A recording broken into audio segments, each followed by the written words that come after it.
Si puede abrir su Biblia ahí en Mateo capítulo 5 y vamos a leerlo.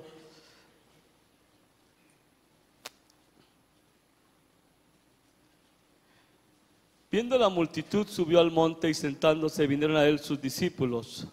Y abriendo su boca les enseñaba diciendo: bienaventurados los pobres en espíritu, porque de ellos es el reino de los cielos.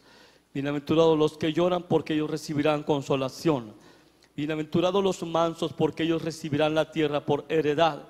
Y bienaventurados los que tienen hambre y sed de justicia, porque ellos serán saciados. Hemos dicho que el sermón del monte, y particularmente las bienaventuranzas, no nos muestran, ni es la intención de Jesús mostrar cómo una persona puede llegar a ser una hija de Dios o un hijo de Dios, sino la intención del sermón del monte tiene como meta revelar cuál es el carácter de los que son hijos de Dios. ¿Cómo se supone que debería de vivir alguien que es un hijo de Dios? Y Jesús comienza su sermón hablando de la felicidad. Y hemos dicho que Jesús toca el asunto de la felicidad porque es una de las metas que los seres humanos siguen. Y el problema con esto es que, aunque es lícito en alguna forma buscar la felicidad, debido a nuestra condición caída, buscamos la felicidad en maneras incorrectas y en lugares incorrectos. Y la felicidad no es un fin en sí mismo. Jesús nos revela que la felicidad es un producto de algo más. Cuando ves a un enfermo, bueno, en términos generales, las personas definen la felicidad para sí mismos dependiendo de la situación en la que se encuentren. Por ejemplo, ves a un enfermo y si le preguntas qué es lo que le haría feliz, ¿qué crees que respondería? No, pues salir del hospital, estar sano. Y ahí está su felicidad. Pero si vemos, hay mucha gente muy sana que no es feliz. O si ves a una persona que está sumamente endeudada por problemas económicos y le preguntaras cuál sería su felicidad, pues salir de mis deudas. Pero hay gente que no tiene deudas y que es infeliz. Y Jesús pone la felicidad como un producto de habernos encontrado con la gracia de Dios.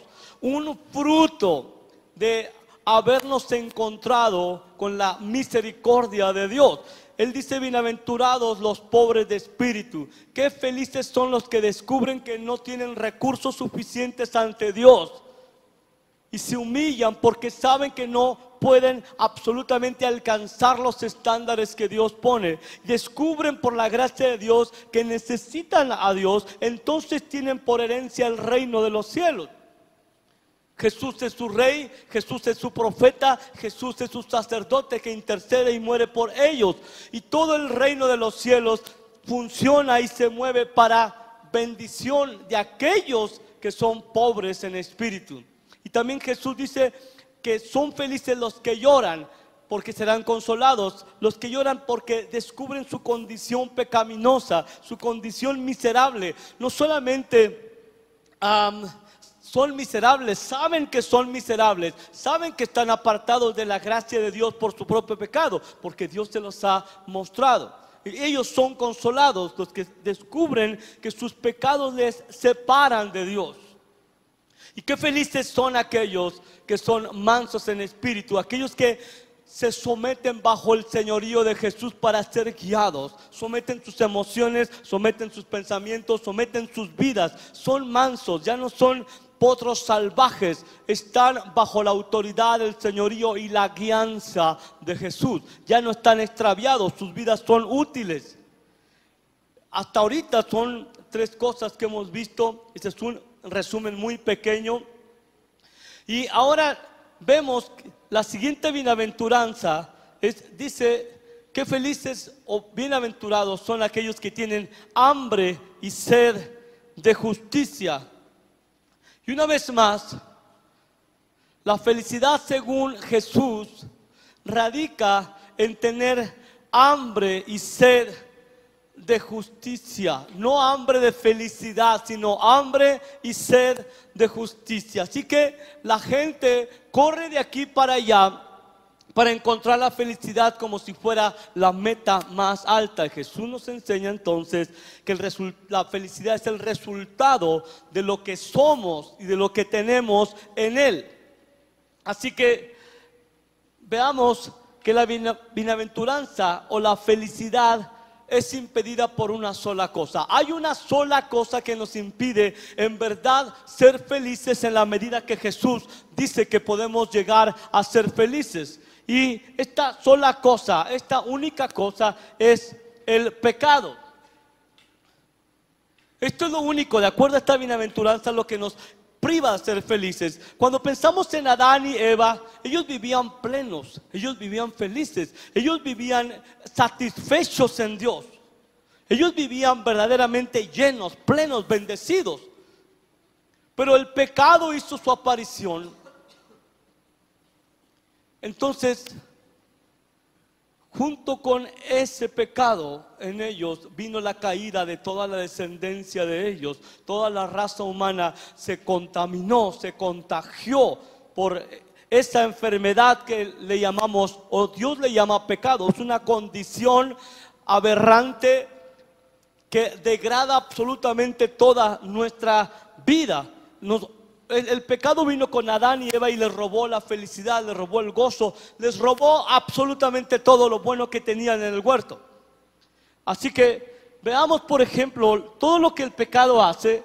Bueno, algunas de las cosas nos priva de la comunión con nuestro Dios. Dios es el bien supremo. Entonces, que el ser humano esté separado de Dios es absolutamente contundente, que no va a encontrar gozo, no va a haber felicidad ni satisfacción. El pecado nos esclaviza.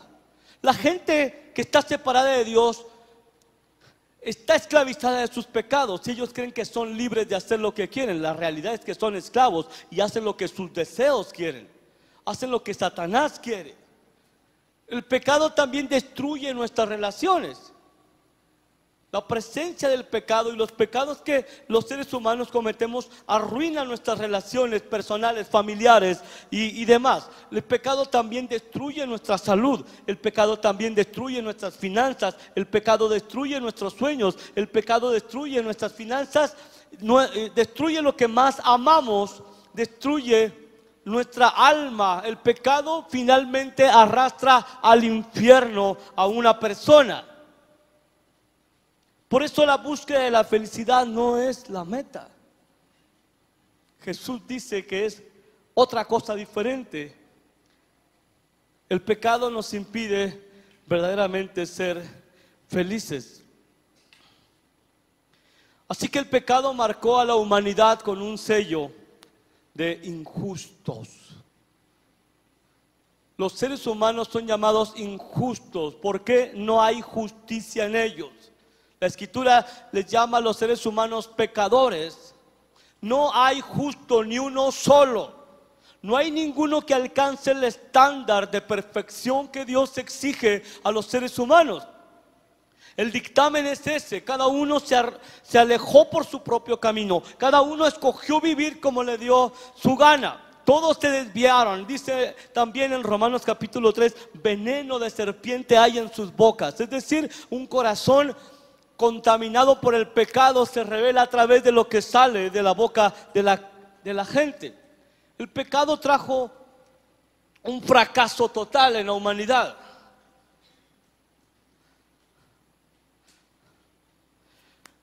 Y a diferencia de los seres humanos que son pecadores, Dios es justo. Vamos a hablar de la justicia de Dios así en forma muy breve. Cuando decimos que Dios es justo, estamos diciendo que Él siempre, absolutamente siempre hace lo que es correcto. Lo hace lo que debe de hacerse en forma consistente, sin parcialidad y sin prejuicios.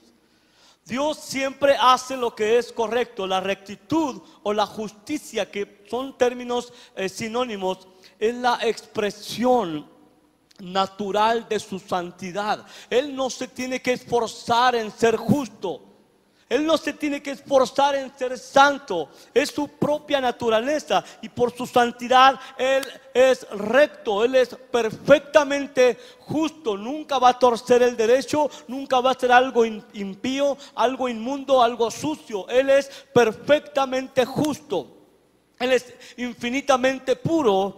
Quiere decir y que Él, a causa de su pureza y su santidad, debe de oponerse al pecado. Él debe de poner una resistencia al pecado. Él es santo, absolutamente santo.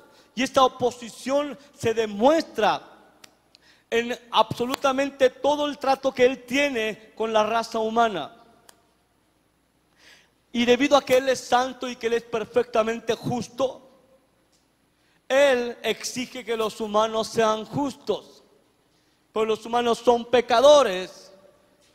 Pero Él exige que sean justos. Es su derecho. Él los creó allá en Edén perfectos, sin mancha y sin pecado. Perdieron la comunión con Dios a causa de su pecado, de su rebeldía. Si usted piensa en Adán y en Eva, eran justos. Eran perfectos. Y la justicia, a diferencia del pecado, la justicia atrae la bendición de Dios, la aprobación de Dios, cielos abiertos sobre una persona en donde mora la justicia, la prosperidad. Y no estoy hablando de prosperidad económica, sino éxito, sentido de propósito, sentido de dirección. Hay dicha. La justicia atrae dicha. El pecado atrae maldición, fracaso, juicio, condena. Y la raza humana es pecadora.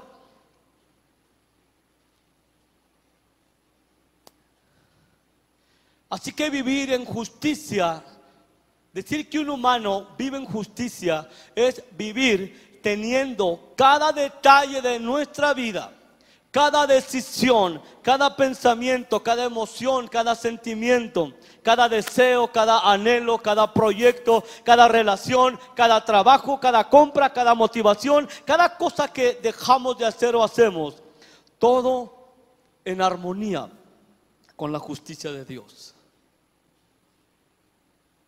Así es como se vería una vida justa. Todo lo que somos y hacemos, todo lo que pensamos y decimos, todo en la vida cotidiana debiera de estar alineado con la rectitud misma de Dios. Cuando Jesús dice sean perfectos como vuestro Padre en los cielos es perfecto, Él no está bromeando. Él está diciendo esta es la exigencia de Dios para ustedes. Y claro, escuchamos esa declaración y todos, absolutamente todos quedamos descalificados. Porque ¿quién es justo? ¿Quién es santo? ¿Quién es perfecto como el Padre es? ¿Quién puede pararse delante de Dios y decirle yo soy justo igual que tú? Yo soy perfecto igual que tú. La justicia que tú demandas de mí, yo la tengo. Mírame, soy justo, soy santo, me debes bendición. Pero Jesús no bromea, Jesús aclara que el estándar que Dios espera de los que Él creó es que seamos perfectos, justos, rectos, santos como Él es santo.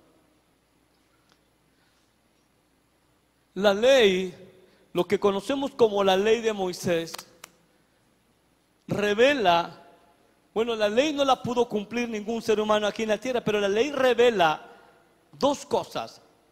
Cuando ves toda esta serie de mandamientos y exigencias en la ley, en el Antiguo Testamento, Éxodo, Levítico, Deuteronomio, donde vienen reveladas todas las demandas de Dios que son justas, revela la pecaminosidad del ser humano. Revela cuánta maldad hay en el corazón humano debido a la presencia del pecado. Pero también revela la santidad de Dios.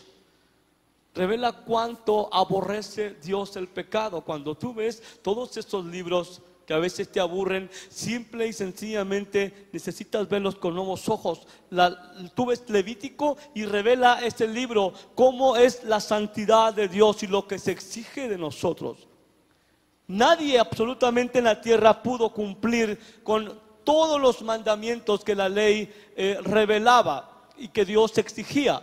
Ahora, esto no era una trampa, era una preparación para que tú y yo descubriésemos que no somos capaces por nosotros mismos de cumplir las demandas de Dios.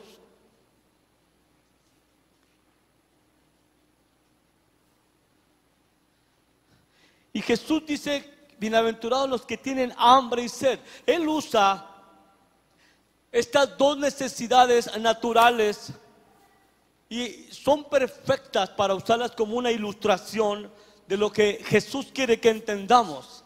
Hambre y sed son necesidades básicas, necesidades conscientes y son necesidades vitales. Una necesidad básica es algo que necesitamos hacer regularmente. Una necesidad consciente quiere decir que sabes cuando tienes hambre, ¿de acuerdo? ¿Qué haces cuando tienes hambre? Vas al refrigerador, ¿no es cierto? O vas a la alacena, o vas a la tienda, lamentablemente, a comprar comida chatarra. Porque tu cuerpo te llama, o vas y tomas agua. Tienes sed. Así que lo normal, por ejemplo, en un bebé, cuando tiene hambre, es que llora, grita. Dios mío de mi vida, cuando nuestros hijos estaban pequeños, cada 3 horas querían comer en la madrugada. Ustedes que no tienen hijos se van a acordar de mí, cada 3 horas se despiertan, así que olvídense de largas noches de sueño. Pero es el llamado del hambre y de la sed. Jesús está diciendo que esa hambre y que esa sed son positivas. Ahora,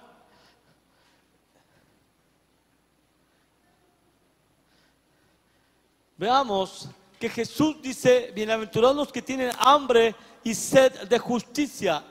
Esta hambre, a igual o a semejanza que el hambre física, que la sed física, no es un apetito momentáneo.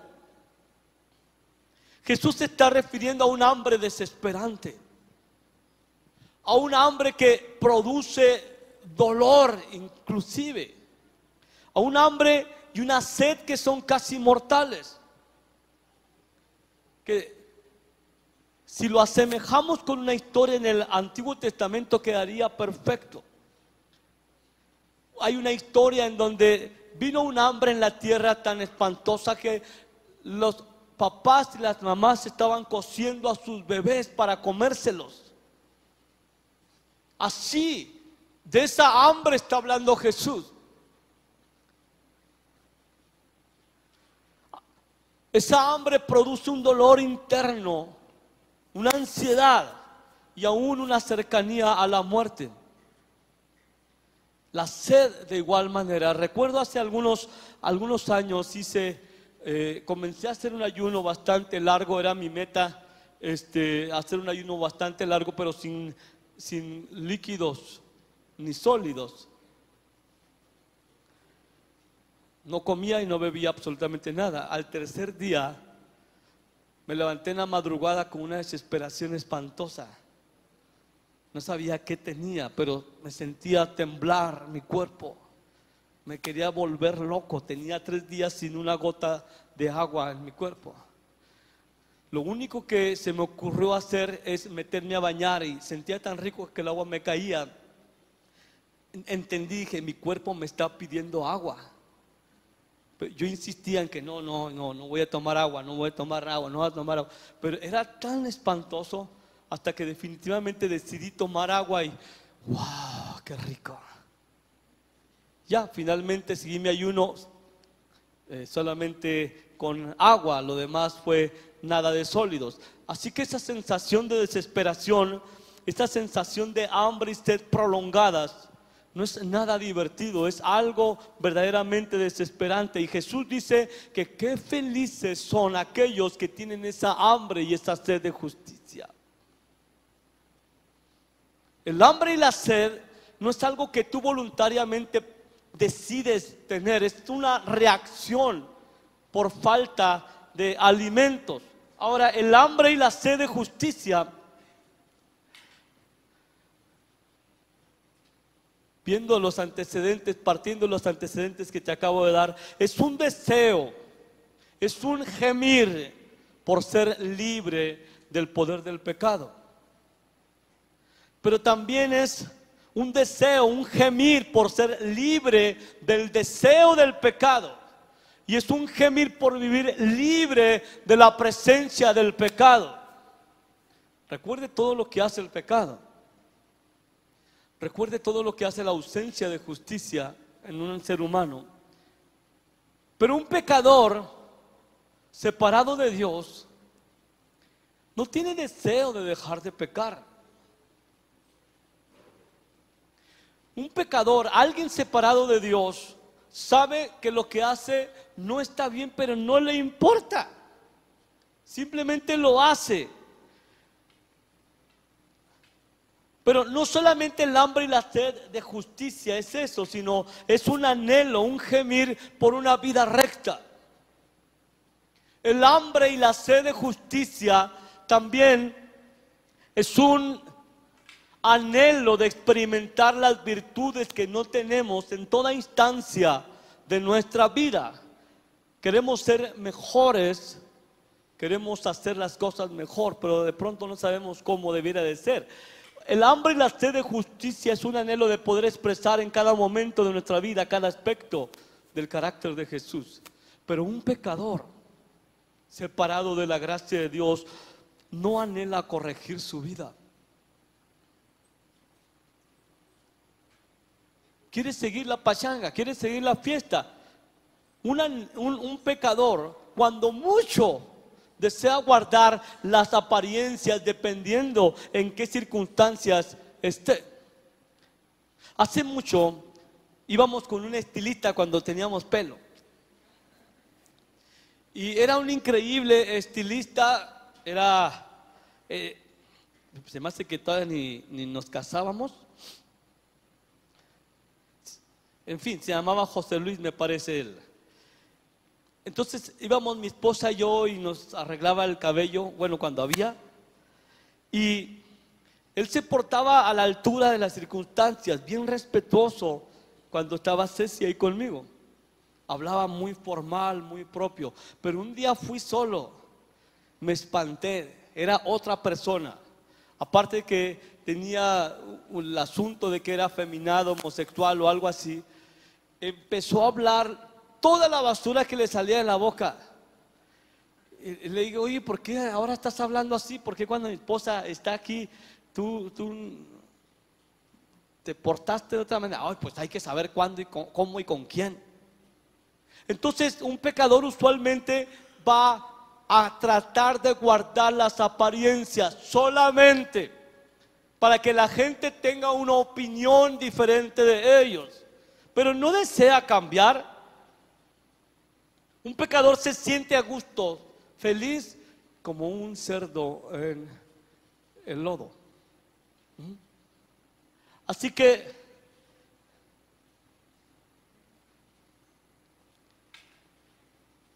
esta hambre y sed de justicia que Jesús dice que haría dichosos a aquellos que la tuvieran y que son dichosos los que la tienen, es como un grito dentro de uno. Es como un grito de un hombre que dice: ¿por qué no puedo dejar este vicio? ¿Por qué no puedo ser un mejor padre? ¿Por qué no puedo ser un mejor hijo? ¿Por qué no puedo ser una mejor hija? ¿Por qué no puedo dejar de hablar de esta forma? ¿Por qué no puedo dejar de comportarme? ¿Por qué no puedo hacer las cosas mejor? Es una frustración espantosa que de pronto llega porque no puedes hacer algo. Quieres un cambio dentro de ti, es una desesperación, quieres ser diferente. Y Jesús dice, qué dichosos son los que tienen hambre y sed de justicia. La justicia es una vida recta según Dios. No es conformarse externamente a ciertos patrones de conducta. La justicia no es corregir tu conducta, es algo que ocurre dentro de nosotros. Y ahorita van a entender por qué es dichoso el que tiene hambre y sed. Veamos, por ejemplo, los fariseos, que eran la clase religiosa más estricta en sus disciplinas espirituales. Jesús tiene una opinión de ellos, le dice a sus discípulos, porque les digo que si su justicia no fuera mayor que la de los escribas y de los fariseos, no entraréis en el reino de los cielos. Quiero que piense esto, los fariseos a los ojos del pueblo eran unas personas que inspiraban mucho respeto. Eran unas personas que inspiraban mucha piedad. Eran casi la inspiración de la gente. Gente quería llegar a ser tan perfectos como ellos. Pero Jesús les dice, si la justicia de ustedes no es mejor que la de ellos, ustedes no entran al reino de los cielos. Entonces uno escuchaba a Jesús decir eso y, wow, pues si esa era mi meta, si no puedo con eso, mucho menos superarlo.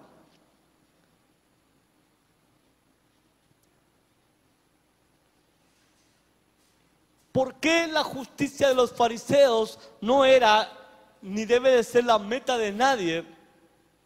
Dice Jesús cuando les habló a los fariseos: ay de ustedes, escribas y fariseos hipócritas, que sois semejantes a sepulcros blanqueados, que por fuera a la verdad se muestran hermosos, pero por dentro están llenos de huesos, de muertos y de toda inmundicia. Así también ustedes por fuera se muestran justos por fuera ante los hombres, pero por dentro están llenos de hipocresía e iniquidad. La hipocresía es un arte. Es el arte de hacer ver como verdadero algo que es falso. Es el arte de causar una impresión que no es real. Por eso el Señor les dijo esto. No es esa la justicia de la que Jesús está hablando cuando dice: bienaventurados los que tienen hambre y sed de justicia. Es de la justicia de Dios. No es la justicia que cuida las apariencias. No es la justicia que muchos manejan en su vida, de entrar por estas puertas cada domingo y poner su mejor sonrisa y decir que todo está bien en su vida, y luego llegar a su casa y tienen su vida patas para arriba. Solamente son apariencias. ¿Cómo está, hermano? Bendecido. Y tiene su vida destrozada por dentro. No es esa la justicia. Lo normal es que un ser humano debiera de tener hambre y sed de ser como Jesús. Pero no es así. Ahora, aquí va esto interesante. Cuando Dios desea darnos algo, escuche bien, esto es bien importante. Cuando Dios desea darnos algo que está dentro de sus propósitos, Él comienza colocando un deseo en nuestro interior. Y cada vez más fuerte ese deseo. Cada vez más intenso el hambre y la sed. Y la capacidad para que lo lleves a cabo. Voy a decirlo otra vez. Cuando Dios desea darnos algo, Dios comienza a ponernos un deseo en nuestro interior. No nos pide permiso para ello. Si ese algo que Dios desea darnos ciertamente es algo que es para el cumplimiento de sus propósitos, no va a desaparecer. No es un deseo carnal, es un deseo que está alineado con su perfección, con su justicia. Entonces, uno comienza a ir detrás de aquello. Uno se siente atraído hacia aquello que Dios desea darte. Y aunque sea imposible para ti, Dios te da la gracia y te capacita para ir y permanecer en aquello que Dios desea darte. Así que los hijos de Dios, ¿cuántos hijos de Dios hay aquí? Ok, los hijos de Dios, recibieron la gracia de tener hambre y sed de justicia cuando no aspiraban a ser santos, cuando no aspiraban a ser justos. Dios les dio esa gracia. Tú viniste a Cristo porque te sentiste en algún momento un anhelo, una desesperación de un cambio. Algo tenía que cambiar en tu vida. Dios puso ese deseo y te atrajo. Dios le puso a Cornelio ese deseo, a pesar de que daba limosnas y hacía sus oraciones. Dios le puso ese deseo y le da una visión y le dice: ve y manda a traer a Simón para que te hable algunas cosas que te tiene que decir. Despertó ese deseo. No era suficiente las limosnas y las oraciones que él hacía, necesitaba algo más. Así que eres bienaventurado en primer lugar porque Dios tuvo misericordia y te puso esa hambre a ti para que lo buscaras. Eres bienaventurado porque nadie merece que se le abran los ojos para que vea su condición. Eres bienaventurado porque Dios te eligió para que conocieras a Jesús. Cuando tú no lo buscabas, cuando creías que no necesitabas de nada, de pronto Dios hace un boom en tu corazón y algo te dice: necesito a Dios, necesito algo diferente en mi vida, y Dios te atrajo hacia Él. Así que como Dios quiere que tus hijos sean justos como Él es justo, santos como Él es santo, entonces Él provoca esa hambre y esa sed de su justicia. Vean la gracia maravillosa de Dios. Tú empezaste a anhelar ser diferente porque Dios te puso hambre y sed de justicia dentro de ti. Hambre y sed de ser diferente. Ni siquiera lo podías definir. Sabías que algo faltaba en tu vida.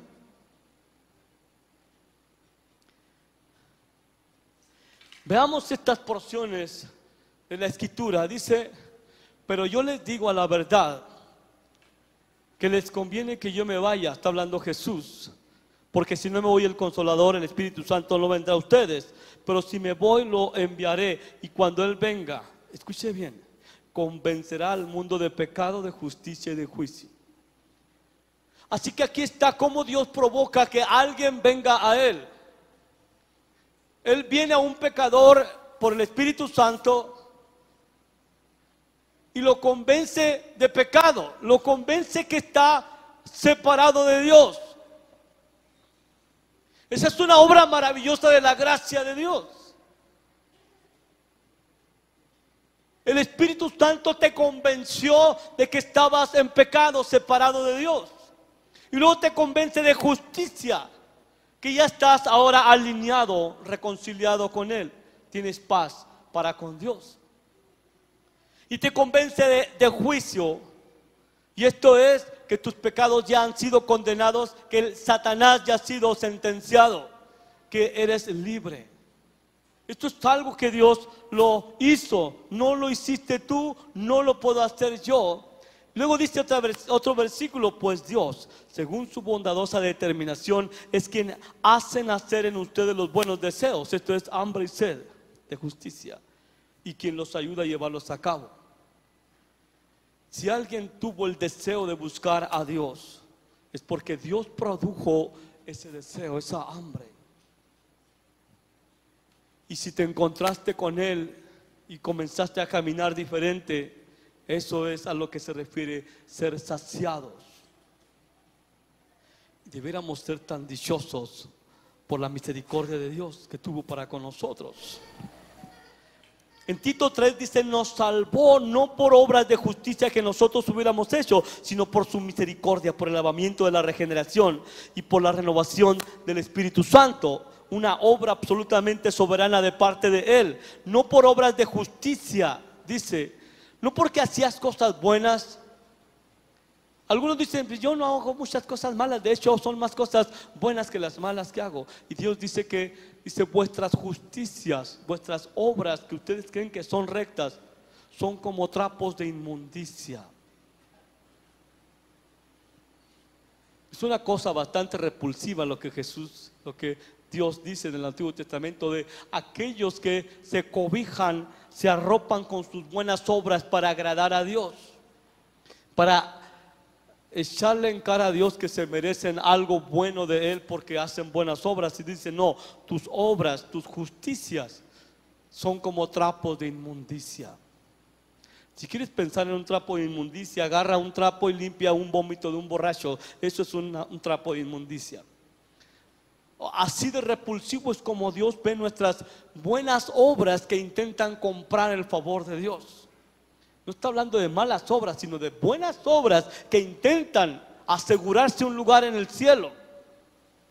Tus buenas obras, tus esfuerzos, tus títulos, tus logros que usas para intentar cobrarle algo a Dios son trapos de inmundicia.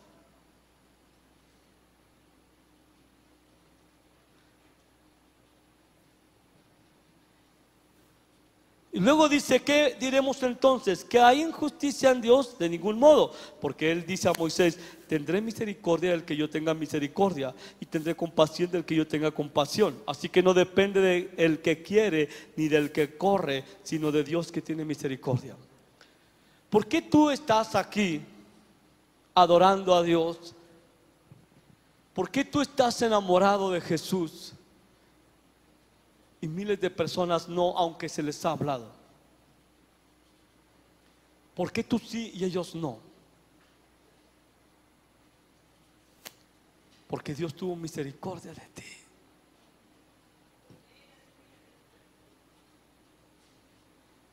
Piensa. Eso es impresionante. Lo ilustro con imágenes. Tú ibas en dirección al infierno y no sabías.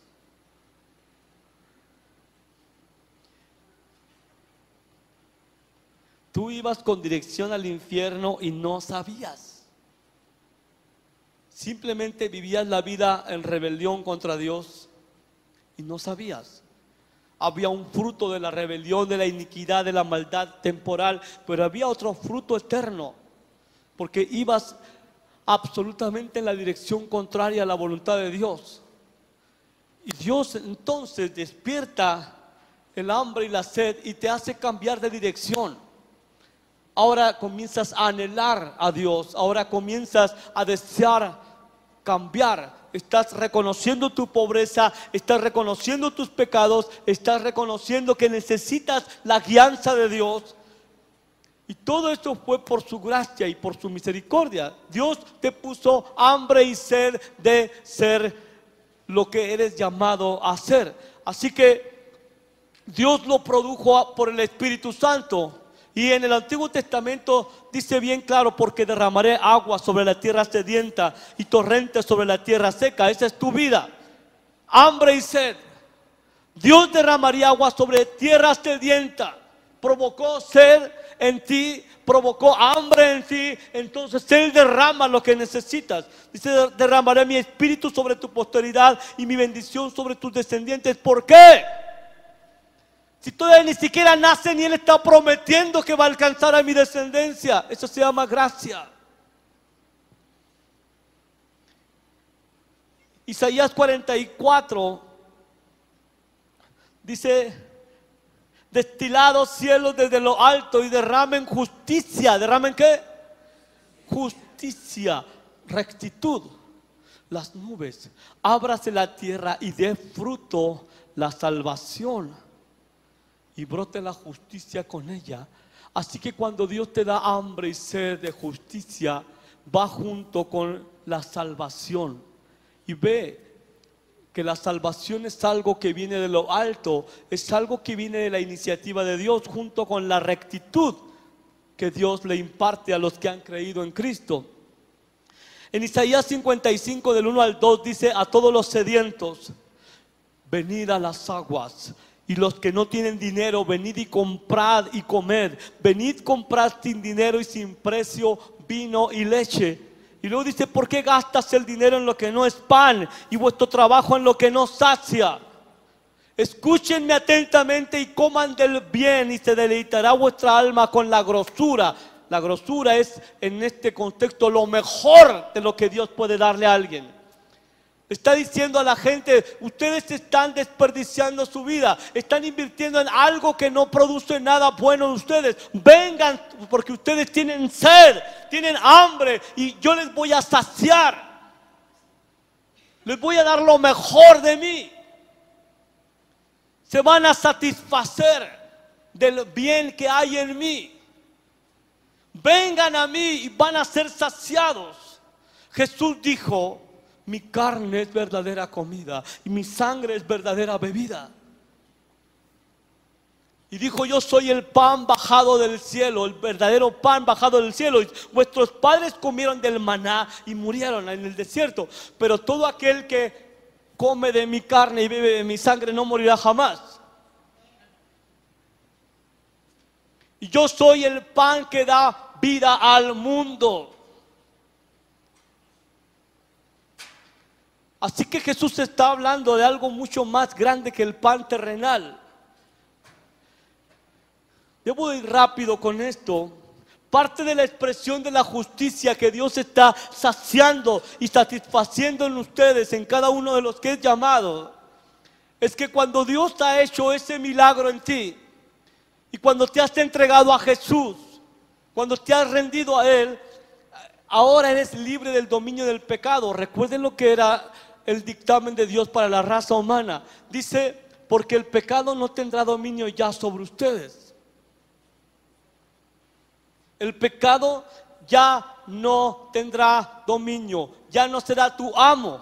¿Está la presencia del pecado ahí? Sí, pero ya no tiene poder sobre ti.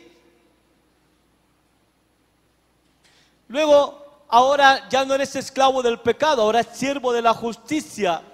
Ahora sirves no al pecado, sino sirves a la rectitud de Dios. Dice: antes ustedes eran esclavos del pecado, pero gracias a Dios ahora obedecen de todo corazón la enseñanza que les hemos dado. Ahora son libres de la esclavitud del pecado y se han hecho esclavos de la vida recta.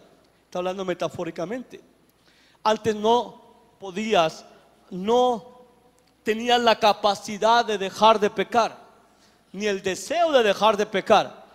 Ahora ya no eres esclavo del pecado, ahora sirves a la rectitud de Dios, sirves a los propósitos de Dios. ¿Cómo ocurrió eso? Dios hizo el milagro. Y luego eres salvo del juicio venidero. Dice: entonces mucho más, habiendo ahora sido justificados por su sangre, seremos salvos de la ira de Dios por medio de Él. La ira de Dios es el juicio eterno. Justificados, declarados justos. Y no solamente esto, perdonados de todos nuestros pecados. En Él nos es anunciado el perdón de pecados. Vea esto, necesito a alguien aquí en el piano, por favor. Segunda de Corintios 5:14 dice: el amor de Cristo nos obliga, porque estamos convencidos de que uno murió por todos y por consiguiente todos murieron. Al que no cometió pecado, esto es a Jesús, por nosotros Dios lo hizo pecado. Vea el intercambio. Para que en Él recibiéramos ¿qué? ¿Recibiéramos qué? Vea, esto es poderoso, este versículo. Jesús, que no conoció pecado, nunca pecó, nunca hubo pecado en Él, ni el más mínimo. Dios lo hizo pecado, condenó el pecado en la cruz para que nosotros recibiéramos la justicia de Dios. Dijimos que Dios es justo. Y cuando decimos que Dios es justo, quiere decir que Él hace siempre lo que es correcto, es consistente en todo lo que hace, lo hace sin parcialidad, lo hace sin prejuicios, porque su justicia fluye de su santidad. Él nunca puede tomar una decisión impía, Él nunca puede hacer algo malo, Él nunca puede engañar, nunca puede mentir. Es la justicia que está en su propia naturaleza. Él no produce la justicia, Él es la justicia. Y de su propia santidad manan las decisiones que son perfectas, justas. Y nosotros en Cristo recibimos la justicia de Él.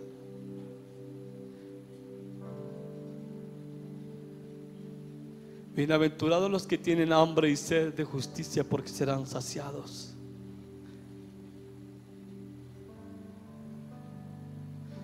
Piensa en eso.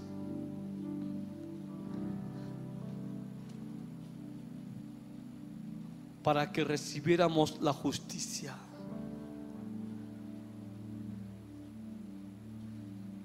Al recibir la justicia, esto es una declaración legal. Ser justos es una declaración legal. ¿Por qué? Porque Jesús pagó las consecuencias de nuestros pecados y nosotros fuimos libertados como inocentes. Es una declaración legal. Eres libre de culpa. Eso es impresionante. Pero la justicia no solamente es eso. La justicia es una posición de justo ante Dios. Es una nueva identidad. Ahora, Dios no te llama un pecador, te llama justo, porque te fue dada la justicia de Dios. Si estás en Cristo, eres un justo, es tu nueva identidad, porque te fue dada la justicia de Dios. Y Dios, en su justicia, a causa de su santidad, siempre escoge hacer lo correcto. De su propia naturaleza siempre va a hacer lo correcto bajo cualquier circunstancia. Su justicia lo mueve a Él a hacer siempre lo correcto. Eres justo.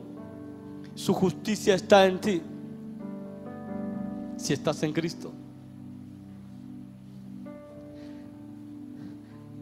La justicia no solamente, el que hemos recibido la justicia, no solamente esto, sino es una impartición gratuita de la justicia de Dios.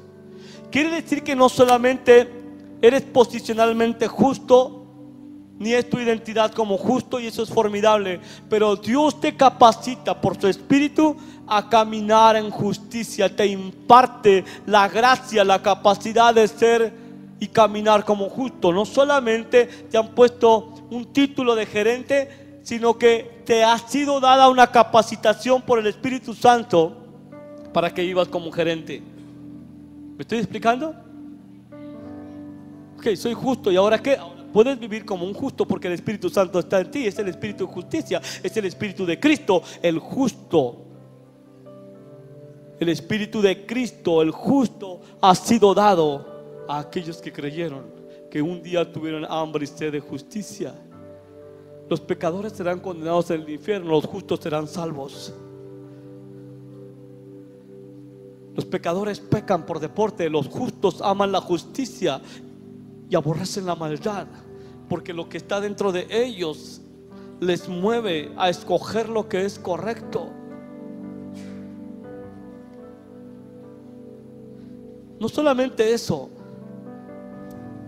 pero la justicia que nos ha sido dada es una manifestación creciente y tangible del carácter de Cristo. Un justo sigue teniendo hambre y sed de justicia. De esto hablaré el siguiente domingo, si Dios así lo permite. Pero vean la hermosura de la justicia de Cristo. Nos ha sido dada y está ahí. Y esos brotes que tienes de hacer las cosas bien, de escoger bien, de tener temor de Dios, de amar a Cristo, de adorar al Señor libremente, de regocijarte en Él, es a causa de la presencia de la justicia de Cristo ahí, de la justicia de Dios. No lo podías producir. Dios te regaló el don de tener hambre y sed de justicia y te lo sació. Ahora puedes manifestar la fragancia de Cristo a donde quiera que vayas. En el Salmo, no me acuerdo cuál es, 28, hablando proféticamente de Jesús y también de nosotros, dice: has amado la justicia y aborrecido la maldad. Por tanto, Dios, tu Dios, te ha ungido con óleo de alegría más que tus compañeros. Todas tus vestiduras están perfumadas con mirra, aloe y casia. Desde palacios de marfil te han alegrado con instrumentos de cuerda. La justicia huele rico. La justicia en ti huele rico. La maldad apesta. La iniquidad apesta. La justicia de Cristo lo posicionó para recibir óleo de gozo más que los demás. Jesús único, caminando aquí en la tierra, nadie reflejaba la perfección de Dios como Él. Pero ahora nos es dada la justicia de Dios para que el aroma de Cristo esté en nosotros, dice, porque fragante aroma de Cristo somos para Dios, entre los que se salvan y entre los que se pierden. Para unos olor de muerte para muerte, y para otros olor de vida para vida.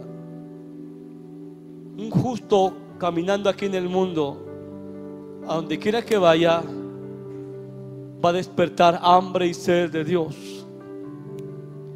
en aquellos que están escogidos para ser salvos. Pero en aquellos que nunca se rendirían a Jesús, te van a aborrecer, te van a odiar con todas sus fuerzas.